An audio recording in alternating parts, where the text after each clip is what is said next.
बिस्मिल्लाहिर्रहमानिर्रहीम। अस्सलाम वालेकुम स्टूडेंट्स, उम्मीद है आप सब खैरियत से होंगे। 9th क्लास का जो कोर्स हमने शुरू किया है उसमें जो पहला चैप्टर हम पढ़ रहे हैं, आज हम उसका पार्ट 3 पढ़ेंगे। आज यानी second step, understanding a problem. पहले हम डिफाइनिंग अ प्रॉब्लम पढ़ चुके हैं। तो ऐसे स्टूडेंट्स जिन्होंने डिफाइनिंग अ प्रॉब्लम टॉपिक नहीं समझा हुआ है या मेरा वो लेक्चर नहीं देखा, पहले वो लेक्चर समझें और फिर उन्हें आज के लेक्चर की समझ आएगी। तो हमारा सेकंड स्टेप है अंडरस्टैंडिंग अ प्रॉब्लम। जिस प्रॉब्लम को हम डिफ़ाइन कर चुके हैं, हमें पता लग चुका है कि प्रॉब्लम है क्या, अब हम उसको अंडरस्टैंड करेंगे। इसकी एग्जांपल मैं आपको देती हूँ। मिसाल के तौर पर आपके पास एक पज़ल है और पज़ल ख़राब हुआ है, आपने उसे ठीक करना है। तो जब तक आपके पास पिक्चर नहीं होगी आप उस पज़ल को ठीक नहीं कर सकते हैं। तो प्रॉब्लम को अंडरस्टैंड करना बहुत ज़रूरी है। जब हम प्रॉब्लम को डिफ़ाइन कर लेते हैं तो नेक्स्ट स्टेप उसको अंडरस्टैंड करने का होता है। जब तक हमें प्रॉब्लम की समझ ही नहीं आएगी हम उसे काम नहीं कर सकते हैं, उस पर कोई काम नहीं कर सकते हैं। तो प्रॉब्लम को समझने के लिए हम एक स्ट्रेटजी यूज़ करते हैं जिसे हम कहते हैं 5 W's। मतलब ये कि अगर हम इन 5 W's का आंसर तलाश कर लेते हैं तो हम प्रॉब्लम को समझ लेंगे। तो अब ये 5 W's हैं क्या? इसमें पहला है व्हाट, दूसरा है व्हेन, वेयर, हु, व्हाई। तो ये हमारे पास 5 W's हैं। जैसे मैंने आपको पहले एक एग्जांपल दी थी ऑनलाइन लेक्चर की, तो उस ऑनलाइन लेक्चर यानी कि वो हमारे लिए एक प्रॉब्लम है क्योंकि हमने उसको सॉल्व करना है। अब उसको अंडरस्टैंड करने के लिए इन 5 W's में उसका आंसर हमें तलाश करना होगा। तो व्हाट का मतलब ये है कि हमने करना क्या है, तो इसका आंसर क्या होगा? Study online. सेकंड है व्हेन, कब, यानी कि कब ऑनलाइन लेक्चर होगा, तो इसमें हम टाइम लिखेंगे। मिसाल के तौर पर अगर शाम 4 बजे लेक्चर है तो इसमें 4 PM उसका आंसर आएगा। वेयर, कहाँ पर, यानी कि इसमें हम वो प्लेटफॉर्म लिखेंगे जहाँ पर हमारा ऑनलाइन लेक्चर होगा। तो हमारा ऑनलाइन लेक्चर अगर यूट्यूब चैनल के ऊपर हो रहा है तो यहाँ पर जो है उसका हम एड्रेस लिखेंगे। थर्ड, इसमें हमारे पास फोर्थ आ जाता है हु, कौन दे रहा है लेक्चर? Computer teacher. वाई, क्यों? ताकि छुट्टियों में हमारा हर्ज ना हो सके। तो जब इन 5 W's का हल मिल जाएगा तो हम प्रॉब्लम को समझ जाएंगे अच्छे तरीके से। तीसरा जो हमारा स्टेप है वो है प्लानिंग अ सॉल्यूशन। प्रॉब्लम को जब हम डिफ़ाइन कर लेते हैं, उसे अंडरस्टैंड कर लेते हैं, तो अब नेक्स्ट हमारा जो स्टेप है वो उसको प्लान करना है। यानी कि हम उसको प्लान कर लेते हैं, उसको लिख लेते हैं, एक पेपर वर्क बना लेते हैं। रोज़मर्रा की रूटीन में भी हम बहुत सारी चीज़ें प्लान करते हैं और जब हम चीज़ें प्लान करते हैं, अपने कामों को प्लान करते हैं, तो उन कामों को हमारे लिए करना आसान हो जाता है।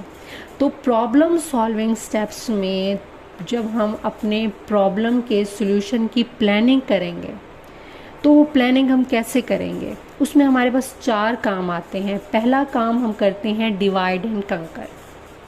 डिवाइड तकसीम करना, कंकर उसको फतह करना। अंग्रेज़ों ने ये रूल बनाया था, यानी कि उन्होंने कहा कि अगर आपने किसी कौम को तबाह करना है तो उसको तकसीम करो और फतह कर लो। अब तो बहरहाल जब भी हमने बड़ी प्रॉब्लम को सॉल्व करना होता है तो हम उसको छोटे छोटे हिस्सों में डिवाइड कर लेते हैं।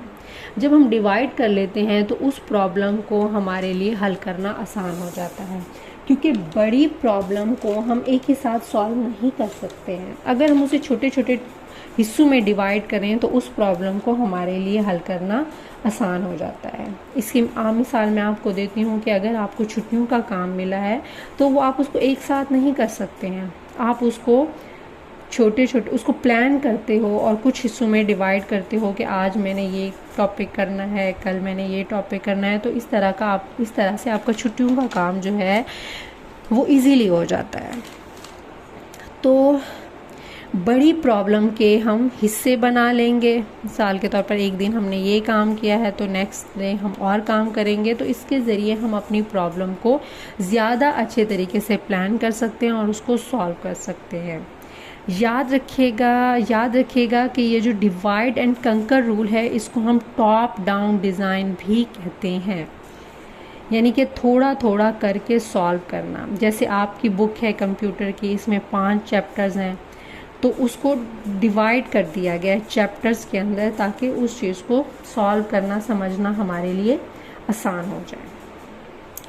तो इसके अंदर प्लानिंग का सॉल्यूशन के अंदर जो हमारे पास दूसरी चीज़ आएगी वो है गेस, चेक एंड इम्प्रूव, यानी कि अंदाज़ा लगाना, उसको चेक करना और फिर उसको इम्प्रूव करना। इसकी एग्जांपल मैं देती हूँ। मिसाल के तौर पर हमारे जहन में किसी काम के 3-4 प्लान हो सकते हैं, हमारे जहन में 3-4 प्लान आ रहे हों, तो हम ऐसा करेंगे, हम वो प्लान उसमें से सिलेक्ट करेंगे जो ज़्यादा अच्छा हो। गैस लगाएंगे कि अगर हम इस तरह से उसको हल करेंगे तो वो हमारे लिए ज़्यादा बेहतर रहेगा।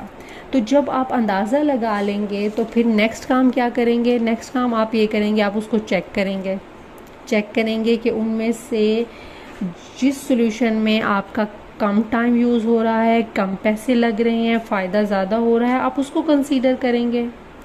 तो जब आप गैस कर लोगे, उसको चेक कर लोगे, फिर नेक्स्ट क्या काम होता है, नेक्स्ट काम जो होता है वो उसको इम्प्रूव करना होता है। मिसाल के तौर पर हमने प्रॉब्लम का सलूशन लिख देते हैं, ठीक है, और अगर कभी उसमें चेंजिंग करनी है तो हम कर लेते हैं। ये जो इम्प्रूव का काम है ये आइटरेटिव है। आइटरेटिव का मतलब क्या है? आइटरेटिव का मतलब है डुप्लीकेशन, यानी कि एक ऐसा प्रोसेस है जो चलता रहता है और जो है वो इसकी एग्जांपल मैं आपको मोबाइल फ़ोन की देती हूँ कि आपका मोबाइल फ़ोन चाहे कितना पुराना हो जाए, उसके सॉफ्टवेयर की जो अपडेशन है वो वक्त के साथ साथ आती रहती है, ठीक है। तो इम्प्रूवमेंट जो है वो वक्त के साथ साथ होती रहती है। तो हमारी जो प्रॉब्लम है हम उसको गैस करके, चेक करके फिर इम्प्रूव करते रहते हैं। अच्छा, अब नेक्स्ट इसमें क्या है? नेक्स्ट है एक्ट इट आउट।